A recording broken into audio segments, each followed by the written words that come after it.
Welcome to the Disruptor Network podcast. Hey guys, thanks for tuning in to another episode of the Disruptor Network podcast. Today we're sitting down with the Zero to Diamond man himself, Ricky Carruth, who went from selling 100 properties a year, which is already crazy, to becoming the #1 single agent in Alabama. He then went on to write 2 books and start the Zero to Diamond Foundation, which is a real estate coaching program. And without further ado, Ricky Carruth. Ignition. Liftoff. So welcome back to the Disruptors Network podcast. I'm here with Elohio, and we have a really, really special guest today, Ricky Carruth, who is the top agent in Alabama for at least the last 5 or 6 years, as far as I know. He is somebody who's giving out a wealth of knowledge for free, which is something we can totally appreciate with Disruptors Network. He's training realtors in this industry on all the things he went through his YouTube channel, which is amazing, and his social media. And welcome to the podcast, Ricky. Oh, yeah. Good to be here, guys. Good to be here. I feel some energy coming. It's a pleasure to have you, brother. Yeah, absolutely. Glad to do it. I went through, I follow you on social media, so I see a lot of the stuff you do to begin with. But, I went through a lot of your videos today on YouTube, I want to commend you. YouTube is awesome. And you really, really are giving out a ton of free information. And I think that's part of what you tell people. Like, this is for free. And I know you're having a conference in Miami coming up that's going to be for free. Yeah. We really speak to how people disrupt their industry and how they're changing the game. And part of that for us is bringing other people along with us. So can you just speak to that a little bit about like some of the stuff you've done over the years to give out free information and how that's benefited others and benefited yourself? Just as far as the process of like why I do it for free and stuff like that, you mean? Or yeah, absolutely. Oh man, listen, it's all trial and error, right? So I only have to learn something one time. So, as I'm going through life and business and, getting into real estate, losing everything, having to start over, getting into the coaching business and writing books and starting to do social media and pump out content and everything else, I started out my real estate career, high pressure, and realized that wasn't the best way. I started out coaching, charging, and realized really quickly that wasn't the best way that's not the best business model to really grow. Right. The whole name of the game is to grow. Really it comes down to, who can grow the fastest, the quickest. And growth means how many people in this world love you. If you equate it down to the number of dollars you're going to make, then sure, there's some guys out there that are ahead of me. Right. But at the end of the day, I even think some people that make way more money than me in the real estate coaching space have a lot less love than I have in the real estate industry, right? I think if somebody did a poll, it would say bing, right? It would be very lopsided, let's just say. And I've already seen some polls that were kind of like that. And it's nothing to say, oh, I'm the greatest, I'm the best. I'm one of the most humblest guys you'll ever meet. Nobody even knew I was a #1 ReMax agent in Alabama for like 3 or 4 years because I was just a real estate agent, right? It wasn't until I started trying to coach. That's the only reason I ever said anything about it was because I was trying to give credibility to myself, to the industry, that I know what I'm talking about. Otherwise, nobody would even know I sold 100 properties a year or anything because I wouldn't be telling anybody because I don't care what other people think. So At the end of the day, it's not about, oh, Ricky's so great. It's about how many people am I impacting? How many people lives are really changing? So my entire goal with it is to reduce the failure rate in the industry. Okay. So I don't know what industry you guys are in, but the real estate industry, 90% of agents don't make it. And who knows over the next 10 years, if we're going to see, we just had a record rate of non-renewals of real estate licenses. Okay. I just did a podcast with Joshua Smith just now. I just got off of it. And he informed me that we had a record a high of non-renewals of real estate licenses, right?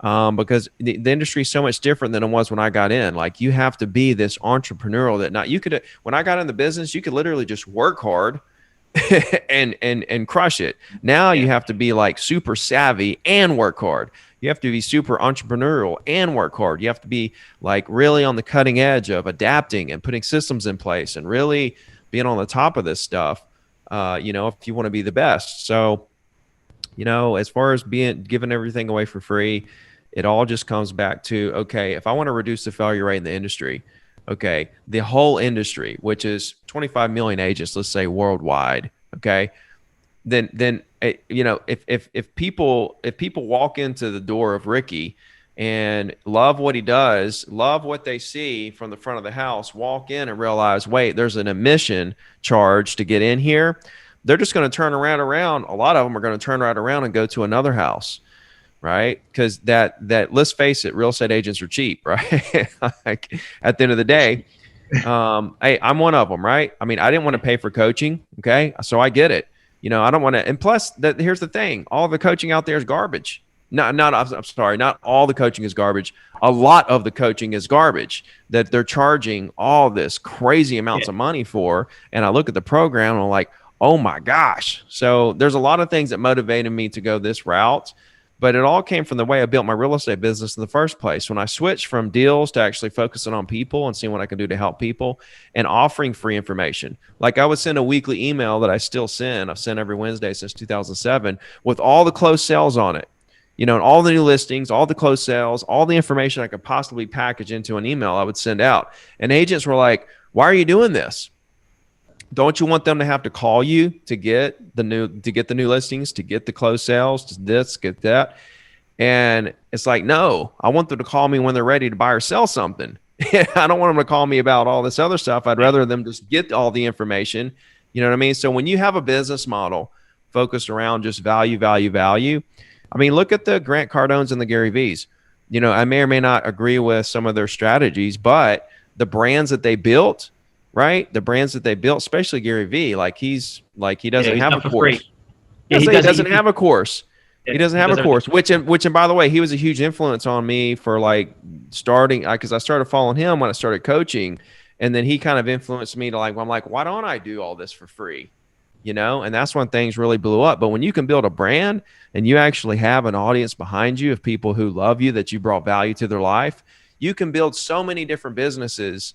Look at what Gary's doing. He's probably going to do 100 million off his NFT project he just did, where he's literally selling digital pieces of art for admissions into his conference and to come see him. I bought one to do 5-minute fake. The business model of the future. You know what I mean? Yeah. So, I'm in mortgages since 2001, and I own a lot of real estate. I've been buying since 2003. So, me and you have a similar trajectory, and I wanted to talk to you a little bit about that. I mean, 2007, 2008 were life-changing for me, like a lot of other people, but it was a learning experience to go through a dark time for me where I lost a lot and I had to really start over again, but I stayed in the business and I'm still in the business today. How did you deal with that, going through that, or at the end of it, or the restart of it? And can you speak to a little bit about that, what you learned from it? Yeah, for sure, man. I'll tell you what I did. I went back to roofing houses. I worked on an oil rig. I served tables and went bankrupt. I was sleeping in my car. I was eating out of people's refrigerators. That's what I did. Okay. Yeah. So I read 100 books because I was so curious to why I failed, because I felt like I was one of the hardest working agents in my market. I feel like I wanted it, more than most agents. I feel like, I was honest. I'm doing it for the right reasons. I felt like I was a great agent. Why did I go from being on top, or at least headed to the top, and then just get completely knocked off back to the bottom, starting over at negative? And when you go bankrupt, that means you owed money that you couldn't pay back, and you had to file a court judgment to get out of that debt. Okay. So I was negative. How did I go from, on top of the world to negative, being one of the hardest working, honest guys out there? Well, I had to go back to the drawing board, right, and try to figure out and piece it all together. And I'll tell you, a lot of things that I learned through that process and reading all those books and watching and thinking about how everything went down and trying to piece it all together, outside of the things I did wrong, what I realized is that, when you go through a moment like that, of course, I was in my mid-20s and there were guys that were 40 and 50 and even in their 60s that went through the same exact thing. Here I was in my mid-20s going through what they were going through in their 40s, 50s, and 60s. And I was like, wow, how fortunate am I? I wasn't worried about it. I was still in my 20s. I could still go out till 7 in the morning, wake up at 8 o'clock, go roof houses, feel fine. I was still in that time frame in my life. So it wasn't a big deal to me. I didn't have a family. I didn't have any bills. I was in I was very blessed, to be honest. I mean, and I knew it at the time. I was like, this is incredible for this to happen to me right now. subconsciously, not on the front end. I wasn't thinking that. I wasn't telling everybody like, thank God, or anything, but definitely not in that time for sure. I definitely knew that on the inside. And a couple things I realized when you go through something like that, it makes you realize a lot of things about business. Okay. And one of the biggest things I realized was that regardless of any market conditions, because that was the worst real estate crash that we've ever seen in our life. There was another big one in the late 80s. There were huge real estate crashes, before we were born and all that good stuff. But in our life, that was different though. That was a different one than anything unique to itself. Yeah. Completely different. Probably the worst one ever. I mean, debatably for sure. And I would probably debate that it probably was the worst ever. What I realized that even through the worst crash of our lifetime, at least maybe ever, closings were still happening every single day. I mean, it's just like what else do you need to know? Like, it doesn't matter what the market does. Closings happen. The market is so resilient. It's the most resilient, consistent animal on planet Earth. People are like, oh, I don't want to get in real estate because I love this consistent paycheck over here. It's like, do you realize closings happen every single day, no matter what the market does, forever, for the rest of your life? And so what does that open up? The doors that opens up is, okay, closings happen every day, which means what? Business is unlimited. Okay. And competition doesn't exist all of a sudden, because if business is unlimited for everyone, then what does it matter what this agent or that agent's doing or whatever? You can't handle all the business that's available to you for the rest of your life. You know what I mean? So I could go on and on and on with it, but I think you get the gist of it. Yeah. And what would you say were one of the things that actually helped you persevere? I know you said that you read 100 books during that time too. Because I'm Ricky Carruth, right? Yeah. Because I'm Ricky Carruth, right? I have DNA in me that will not stop. I mean, everybody has excuses. I hear them all day long. Everybody has excuses. Oh, inventory's down, or it's too hard, or last year the shutdowns. I hear it all day long. And like I said from the beginning, 90% of agents don't make it in this business, right? And if you're making any kind of excuse whatsoever, what side of that do you think you're part of the 10% or part of the 90%? You know what I mean? What part of that statistic are you going to fall under at the end of the day?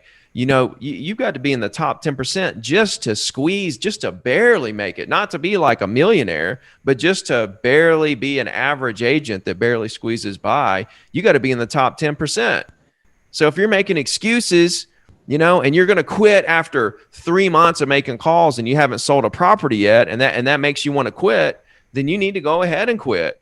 You know what I mean? And go back to doing whatever you were trying to do. So I don't know, man. I'm at the same level right now. I'm building other businesses. I'm doing other things that are monstrous mountains in front of me that people could look at and say, that's too hard, but I'm Ricky Carruth. I have DNA inside of me that will not allow me to stop.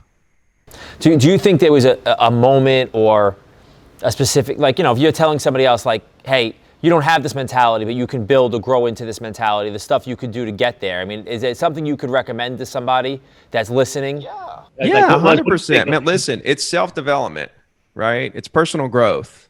I mean, you can hear words of someone and it can change your life.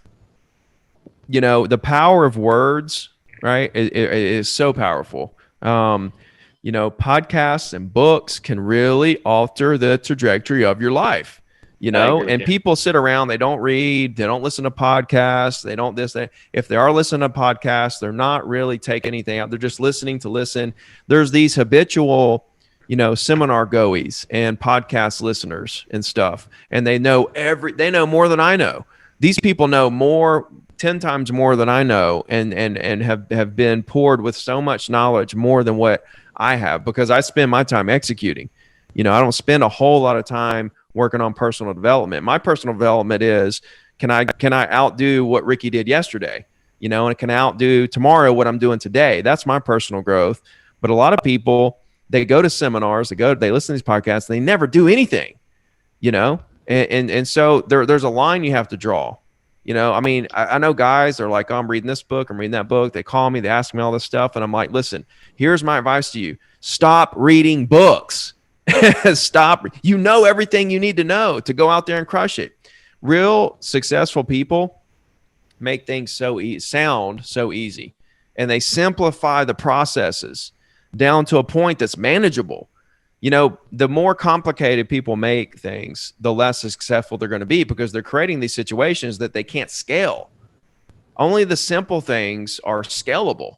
You know, so like in real estate, for me, it's like calling property owners in your market who own the type of property you want to sell, to make friends with them, right? And then you collect their data, right? As a real estate agent, you should really be a data collector first, right? And really, almost any industry, you should be a data collector first, right? And then a real estate agent second.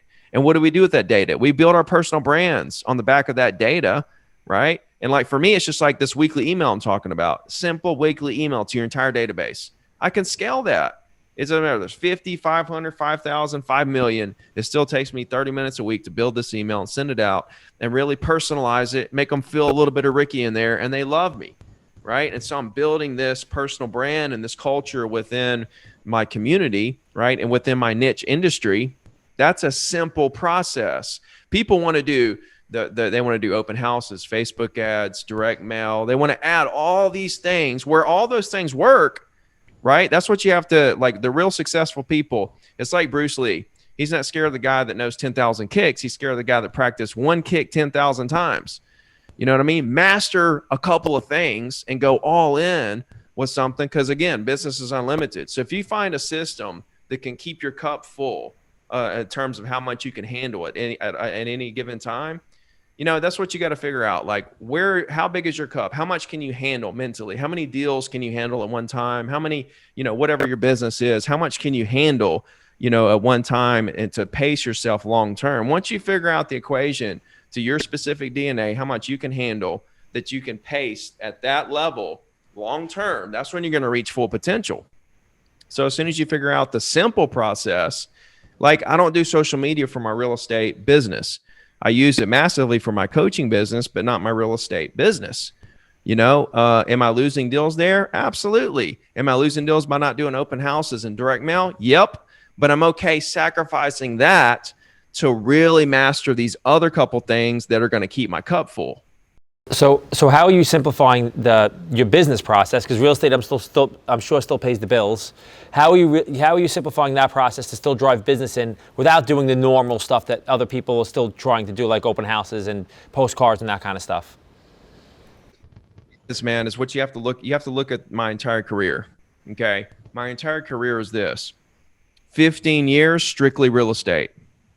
I made 100,000 calls. I've done a weekly email every single Wednesday since 2007. So I'm working up on 14, 15 years every Wednesday. Okay. I got in 2002, made a mill by 23, lost it all, came back in 2008. All right. 2008 to 2014, just real estate. 2014, I hit #1 ReMax agent in Alabama, sold 100 properties, single agent, one assistant. I've sold 100 properties every year since. This will be year number 8. All right. Single agent, one assistant. 2017 was the year I started building other businesses. I wrote 2 books. I started speaking. I did social media. I started coaching. I started to spin off of my real estate career into these other businesses. So the moral of the story is that I spent a decade and a half building my real estate business to the point where it was then automatic from the repeats and referrals from just all I do is the weekly email. And I get 100 deals a year through repeats and referrals, and it's automatic. These deals fall in my lap out of the sky. It's a bird, it's a plane, it's a deal for Ricky. You know what I mean? And so you have to look like, it's not like, oh, I'm a brand new agent trying to build my business while I'm building these other businesses. No, 15 years of building my real estate business to get it to a place where I could step out of it, right, and have it manageable, where I spend 5 hours a week on it, still maintaining the same volume. Now I've got 35 hours to go build other businesses. And I have a question, because one of the things that you said for simplifying, I saw on your Instagram you had a couple of things where you go live with your scripts. So how important was it you creating a script for yourself when you were dealing with a lot of these different clients, in order to actually empower and make it a little bit easier for you when you're closing deals with these people, or making it simplified, I would say, so you don't have to keep doing different dialogues with different people? Yeah, no, like figuring out like how to talk to people is actually right under data collection. Really, you don't even get to the data collection point until you learn how to communicate with somebody, because they're not going to give you their data unless they feel comfortable with you. So it comes back to our number one job is data collection, but right above that, kind of like a sub number one above the data collection is making people feel comfortable with you. And the only way to make people feel comfortable with you is by being comfortable with them. We're in these weird, awkward situations where we don't know the person, and it takes a while to get to where you're in a place where you can be calm, cool, and collected and comfortable in those situations. Until you hit that stride, then they're not going to be totally comfortable with you. If you're nervous, scared, worried, if you've got some kind of weird thing going on, they can hear that and sense that, and it throws red flags. And so it's trial and error, man. Like I went through, a decade and a half of making calls, and trial and error and trying to figure out, okay, now what is the script that I can utilize? Because like all the scripts out there, all the mainstream coaches are 1980s, throw it in the garbage, light it on fire scripts. Okay. Do you want to buy or sell? Do you know anybody that wants to buy or sell? What if I could do this? Would you then sell? Right? It's like, hey, Mr. Seller, you don't know me. I don't know you, but will you sell your house so I can make some money? And if not, give me all your friends and family's information. Maybe they can sell their house so I can make some money. It's all about the agent making money, right? And it's driving agents' business in the ground. So what I'm trying to do is 180 that situation. And instead of the agent trying to figure out what the client can do for the agent, I want to create this scenario where we're trying to figure out what the agent can do for the client. And we're trying to communicate that to our clients. So this is much deeper than just a script. This is an entire philosophy, right? Stacked on top of 2 decades of trial and error and trying to figure out how to help the industry. Like when I say I want to reduce the failure rate, this is real. I'm literally trying to figure out how to help agents communicate, try to get to them before the mainstream coaches get to them, to teach them that that's garbage. All right. And this is how you do it. You call people and see what you can do to help them, not see if they want to buy or sell a house, but to let them know who you are, what you do, and you're here to help. So, yeah. So you talk about providing value first, and you said a few times now that I've picked up on about how many hours you've put into your profession. I speak all the time to, there's all these systems you see people selling and all these get rich quick schemes and crypto and Forex and all this stuff, right? That if you follow this plan, you will get rich. And I always tell people there is no master plan that you could just get rich quick. It takes 15,000 hours to master something, right? Like years. It took you 15 years to really master what you were doing, right? Do you speak to agents about that it took your consistency over 10 years to get your business to where it is? There is no follow this and you're going to make $1 million next year. Because I think that's the falsities that are out there on social media. And that's a lot of the issues I have with these programs. Yeah. No, it is, man. It is. It's the wild, wild west right now is what it is, So, more power to them, but, they're just going to be here and gone, man. It's, if you're in the business of providing value to people, if you're in the business to really make a difference in people's lives, that business model, like there's always going to be a need for that. There's just always like, here, let me show you how I sell 100 properties a year. And I'm going to give you every single little piece of my game plan and not charge you a dime for it. Okay. Not a penny. Like if you send me money, I'm going to send it right back. All right. Like, so, I don't know, man, there's always going to be a need for that because people love people who care. People love people who help. People love people who want to make a difference. You know what I mean? And if you can create that atmosphere around your name, your personal brand, you're going to attract people, right? And if you're attracting people, you got to think about, going back to the Gary Vee thing, man, like this dude's built several 9-figure businesses. He owns probably a 10-figure business. He's got, he just sold a wine company he made direct to consumer. He's sold apps. It's all on the back of his personal brand. Now that he has this brand built, he's just like building business after business after like 9-figure business after 9-figure business, So think about it for a second, world. Like, why are we charging people $200 for some scripts? where most of the people that see that are just not going to pay and they're never going to remember who you are. When people go through my coaching program, like if you say, okay, do you like this like mainstream, massively known coach? People are going to say, there's going to be people who hate him and there's going to be people who kind of like him, right? And there may be a few people who love him. If you say, oh, do you love this free coach who still sells real estate? He tells you everything he knows for free, right? He's for the people, right? Every single person is going to say, I love that guy.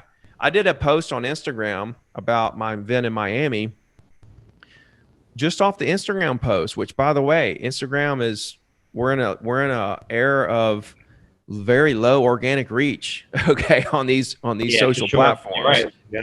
I do a one post on Instagram, boom, 650 agents register to come to this event. Now we're booked out now at 1,000 agents are registered to be at this event. I'm the only speaker. It's a Zero to Diamond tour, coming to a city near you. So that's the power of personal branding. Now, when I go there, am I trying to sell the audience anything? Absolutely not. I'm trying to bring them more value. I'm trying to inspire them and motivate them and get them to the next level. You know what I mean? And what does that do? It puts them in a position where now they follow me to the ends of the earth, for the rest of my life. Anywhere I go, they're going to be there. That's worth something. So, you mentioned Gary Vee a few times, and Gary Vee is very smart about what he does. He gives out a lot of free information, but then, boom, here's my NFT, and that became whatever it was. So like he almost is like conditions us that I'm going to give you something of value at some point, and then you're going to buy. I mean, is that part of your plan at some point? To, just in general, to how do people monetize what you're something like you're doing? Like, how do they monetize? Like, are you doing personal coaching too, or are you doing anything like that? Yeah, I do personal coaching. It's all free. Oh, even the personal coaching. Yeah, absolutely, man, absolutely. So, like, there's a lot of levels to it, man. If you want to break down the monetization of this thing, like Zero to Diamond's $1 million a year business. I've got a team of hundreds of agents around the country. That's $1 million a year business. My real estate business, $1 million a year business. And I just started a new business, right? It's an ISA company. We call for agents and set appointments, so on and so forth. And it's like ISA done right because it's me, like it's my company. Like I like the callers use my scripts. The callers do it the way that I would do it if I were the ISA. It's literally me calling for these agents. That's going to be a 50, 100, 150, $200 million company. You know what I mean? This is all built, all these businesses and the way that I'm doing this is all built on the back of my personal brand that I'm continuing to build. I'm pouring $50,000 a month into social media ads to continue to build my brand right now. Right? So there's a lot to it. Okay. It's interesting because you made me think about one of my clients. We were just sitting down with them last week, and we were having dinner. We were having an early dinner, and we started speaking about one of the clients that they had that were going through it, and like as they're sitting down there and they're about to sign this like the contract to be able to show that this is going to be the agent that's going to sell the home, they start like fighting. The couple, they start like bickering back at each other, and little do they know the couple actually tells them that they're actually getting divorced, and this is the reason why the house is being sold. And my clients, like, they took the papers and just broke it, right? The contract to be able to have them sell the home and make it an exclusive. And they break it in front of them, and they're like, they stop, and they're like, what's going on? And they're like, let's talk about you guys. Granted, they also do a lot of stuff with the church and stuff like that, but when I was sitting in front of them, it made me realize just like, and they continue to do business. Like right now, their market's a little bit drier, but they continue to do business. And he's like, I mean, we do business because we really care about who we're in front of. Like we didn't end up selling that person's house that time, but 3 years later, after everything, like now the marriage actually they stayed together, and then now we're selling the home for the right reasons as opposed to them splitting apart. But it made me think about that because it's like, so many times in business in general, whether it's with production or whether it's in mortgages, whether it's in real estate, at the end of the day, it's always going towards making money as opposed to being able to help each other and really serve that person that's in front of you, because that's how you're going to build your referral business at the end of the day. It's always going to be off of you being able to help somebody genuinely and getting it back. So my final question for you is, you're doing all this for free, right? Like right now, and you're doing all these different things for people. What do you see yourself doing 5 to 10 years from now? Like, what do you look like at that point? And what are you doing? Bigger conferences all around the country, all around the world? Like, what do you see yourself doing for even more people at that time? Yeah, exactly, man. I'm at that, like 10 years is a long time, bro. Like 10 years ago, I didn't know I was going to be right here. Like, this is wild. So, you know what I mean? 10 years, that's a long way out. That's like, who knows? But, maybe on Mars or something. I'll be doing conferences on Mars. Like Elon will be there. I'll be like, hey, man, like, come on up, let's welcome him up. But let's just talk about like, I don't know, 5 years out. Okay. 5 years out. Money is just not even a worry at that point. And literally the way I feel is I feel like when my retirement years type deal is going to be me traveling, kite surfing the world. That's my thing. Kite surfing and snowboarding is my thing. And, watching my daughter grow up, helping her learn how to kite surf and snowboard and stuff, of course. But as far as business goes, spend a lot of time with the family and stuff at that point. I mean, heck, dude, like in 5 years, she's going to be 6, something like that. Like, I mean, I'm going to be in the best years of her life, of her young life, really, with no responsibilities on the work end, being able to so much flexibility. It's just, I can't even I'm still trying to digest how incredible that's going to be.